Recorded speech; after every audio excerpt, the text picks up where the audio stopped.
John Bowermaster of National Geographic grew up boating on the Rock River near his home in Rockford. He's a noted oceans expert, award-winning journalist, author, filmmaker, and adventurer. I interviewed him when he came to Beloit, Wisconsin to promote kayaking.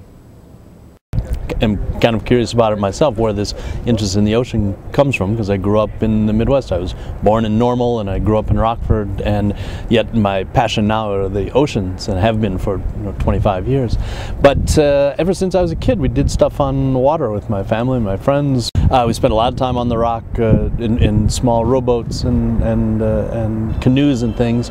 So now you're all over the world in oceans and kayaking in places that you could only dream about as a kid. Yeah, and which I did dream about. I mean, the one thing that I feel lucky about is really when I was 15, when I was going to Guilford High School, I figured out what I wanted to do, which is not that common a story.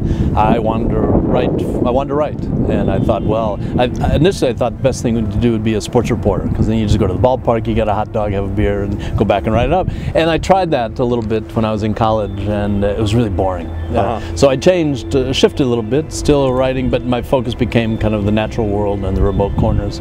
And I've worked with National Geographic now for a little more than 20 years. But how do you go from a reporter in Rockford to writing for the National Geographic and taking videos and pictures for National Geographic? Yeah, that's a really good question. I'm not sure. A lot of patience and consistency. I mean, I knocked on the door at Geographic for a long time, but yeah, no, I don't know quite how that transitioned. I have a good friend who's a mountain climber, a very famous mountain climber named Ed Viesters, who also grew up in Rockford. And we laugh all the time that he went up to the mountains and I went down to the sea, but we both grew up in where there's neither mountain nor ocean for anywhere. 20 meters, 25.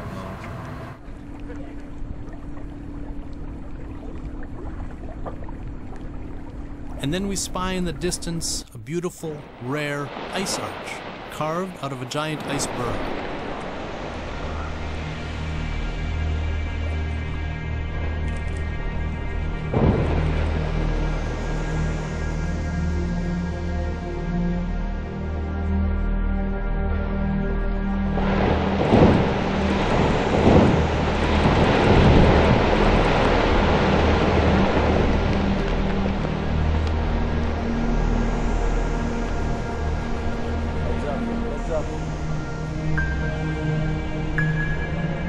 Hang on, take over.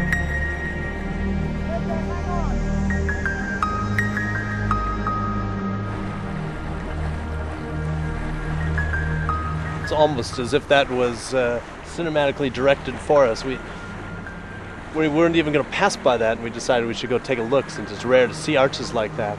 In my experience, I've never seen an arch collapse, ever. Extremely beautiful.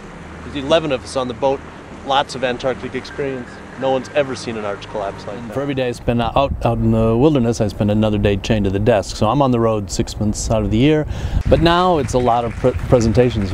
I've made a dozen films in a dozen years, so I'm out there a lot showing the films and talking about the travels and talking about the environmental issues impacting the oceans, which is kind of my big theme these days. What's your advice for a kid that wants to do something like you do? Well, I go and talk in schools a lot. I go to journalism schools because I have a couple journalism degrees, and I always tell people learn to write. And because that's something, especially for the younger kids, that they kind of gloss over these days. But the only reason I'm able to have this lifestyle, this kind of traveling, slightly adventurous life, is because I learned to write, and so I actually had a skill. You're hard pressed to make a living as a kayaker, but if you're a kayaker who can tell stories, in words and on video, and for books and magazine articles for the internet, then that's a way to combine the two.